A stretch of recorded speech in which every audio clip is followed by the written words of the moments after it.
Welcome to today's episode of the Mindset Mentor Podcast. I am your host, Rob Dial. Today, I'm going to be giving you 2 steps to mastering your emotions. Now, before we dive in, I found that a lot of people don't really tend to understand emotions. They don't know why they're here, where they come from. They just tend to be these things that just kind of pop up out of nowhere. Something happens, and then an emotion comes. It just kind of comes. And it usually comes without any sort of control. It's not like we control them. They just kind of pop up, right? And when they're there, they're now there. And now we have to figure out a way to deal with them. And so really what I'm doing is I'm going to teach you how to have better control over your emotions so that you can also understand them better when they do pop up. And so it's like, how can we understand the emotion?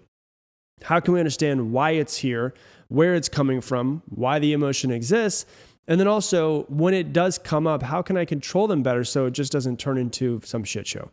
And so let's go through. There's 2 very simple steps. The first step is to stop trying to control your emotions. Now, you might be sitting there like, wait, hold on. I thought this whole thing was talking about how to control your emotions. It is. But the first thing that you have to do is you have to stop trying to control them, because I promise you, by the end of this is all going to make sense. But the first thing you try to do is to stop trying to control your emotions. And the reason why is because emotions are here. And emotions a lot of time have to do with something from the past. And what you really need first off, before like trying to control them, is you need a safe space to let your emotions run. And so for different people, this could be a bunch of different things. This could be, screaming, crying, yelling, punching a pillow, taking that pillow and beating the bed with it, whatever it is that you need to do to get your emotions out without hurting yourself, without hurting other people as well. Because really what it comes down to is a lot of us have emotions built up in our body that we suppressed as a child, that we suppressed through being bullied from people. We suppressed because teachers told us that we couldn't cry or whatever. You were a boy in sports and boys don't cry. And so we have emotion that we have suppressed. And it's basically like emotional constipation. And with emotional constipation, it's like you need to get it out, but it's just kind of stuck, right? I don't know if you've ever felt that way. Where you're like, I feel like there's an emotion that needs to come out, but it's just kind of like stuck there. I can't really get this emotion out.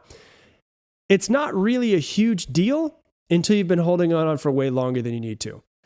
Constipation is not really a big deal until you've been holding on to it for too long. Your emotions are not really a huge deal until you've been holding on to them for too long. Because what happens, after a while, they become very, very serious.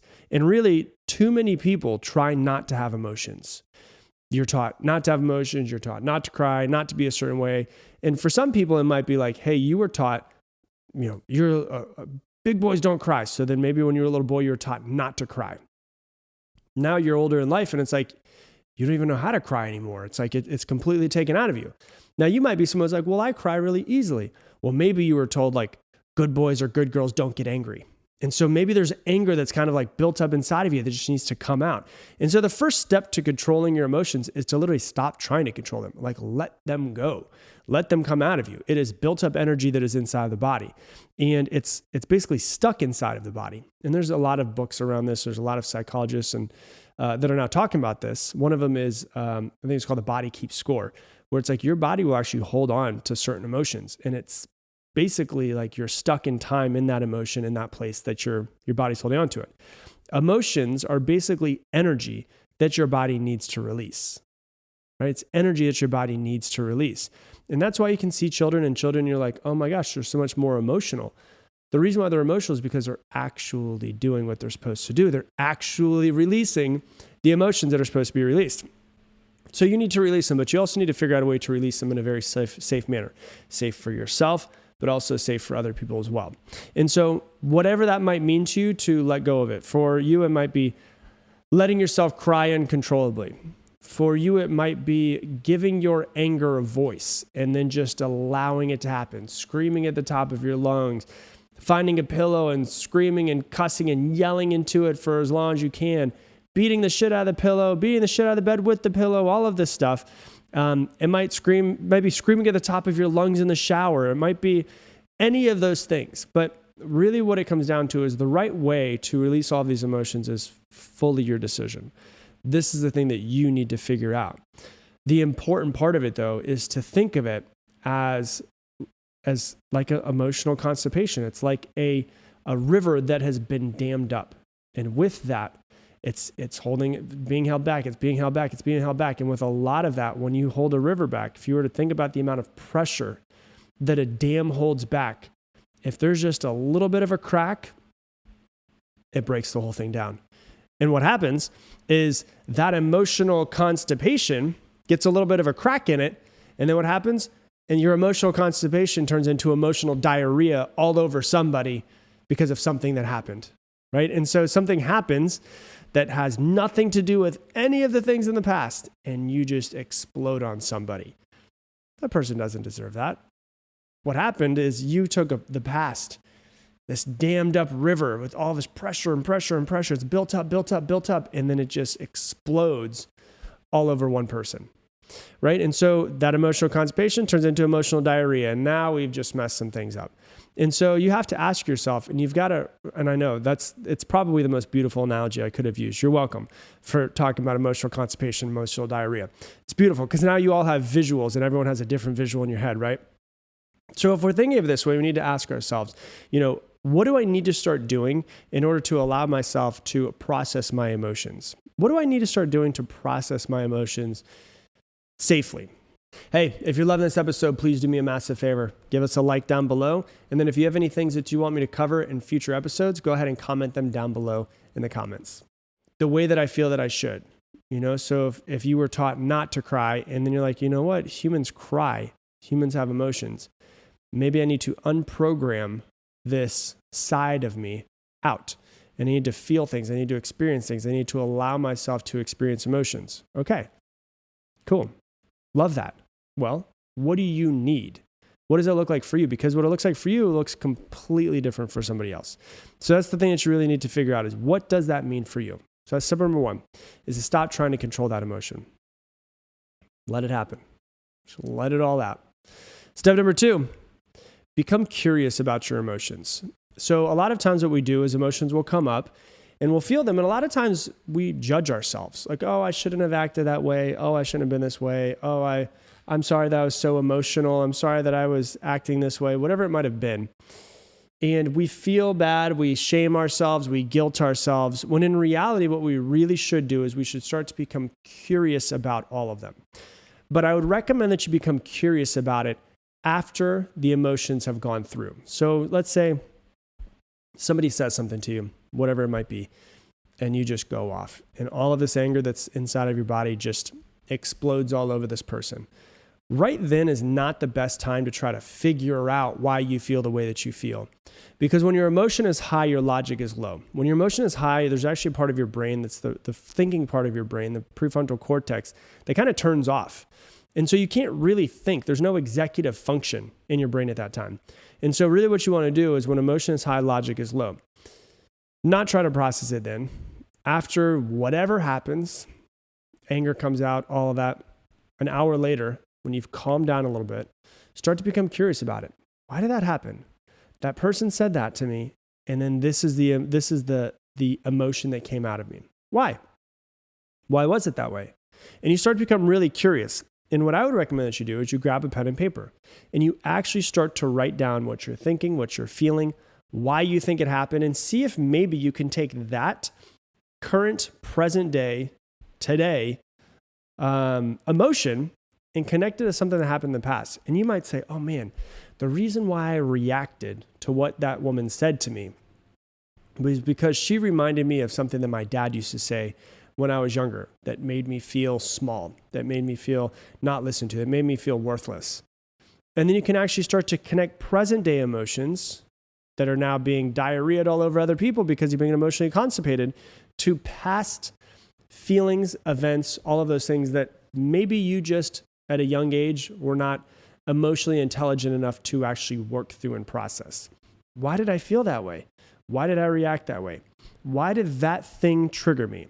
What was my reaction to that thing that triggered me?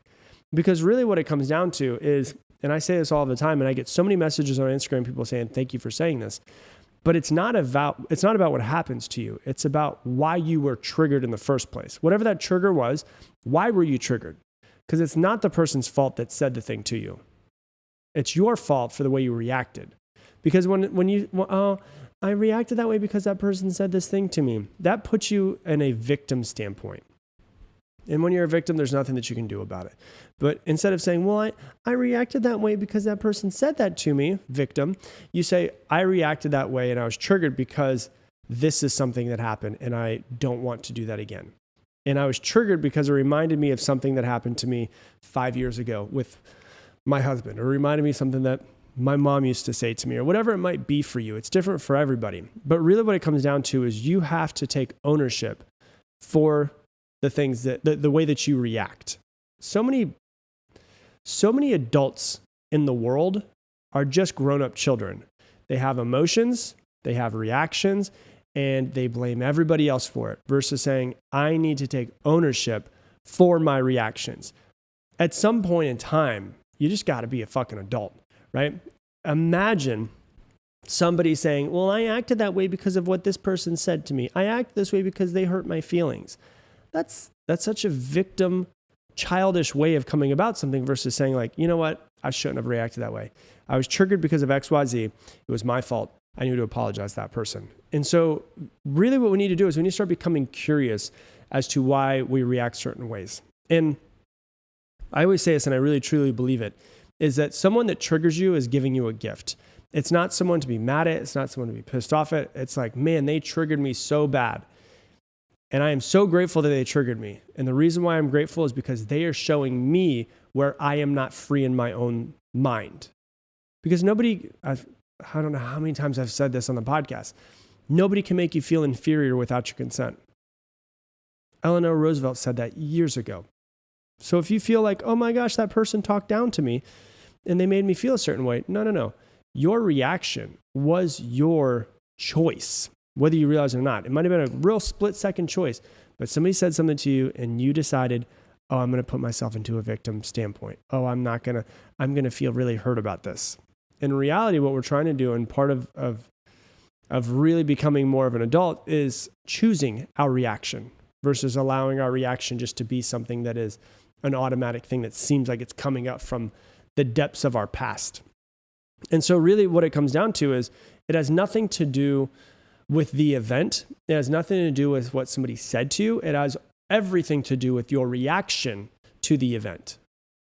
So why did you react that way? Because it was your choice to react that way. It wasn't the person's fault. It wasn't what they said. It wasn't anything else. It was your fault based off of your reaction. And when you can say that and actually fully take acceptance of it, it now puts you in a place of power. And so over time, when you start to put yourself into a place of power, you start to learn about your triggers, you start to learn about your emotions, allow yourself to process them, you make a connection between today and what happened in the past, you start to see where they come from. What's really interesting about it is over time, they start to have less control over you. And you start to be more in control of your own emotions. Simply by taking this two-step process. You're able to see where they're coming from, you're able to work through them, and you're able to master your emotions. And so over time, that is how you take control of your emotions. The first thing, stop trying to control them. Let them go through, let them process, give yourself permission to do it. And then number two, the second thing, start to become curious about it. Where do they come from? Why are they this way? Is there a connection between what just happened and something happened with my past, or something happened with bullies when I was younger, or something happened with teachers, something happened with my parents? And you actually start to become curious of them. You can start to see them coming up, work through them immediately, and then actually start to master your emotions from there. So that's what I got for you for today's episode. If you love this episode, please share it on your Instagram stories and tag me in it, Rob Dial Jr., ROBDIALJR. And I'm going to leave you the same way I leave you every single episode. Make it your mission, make somebody else's day better. I appreciate you, and I hope that you have an amazing day.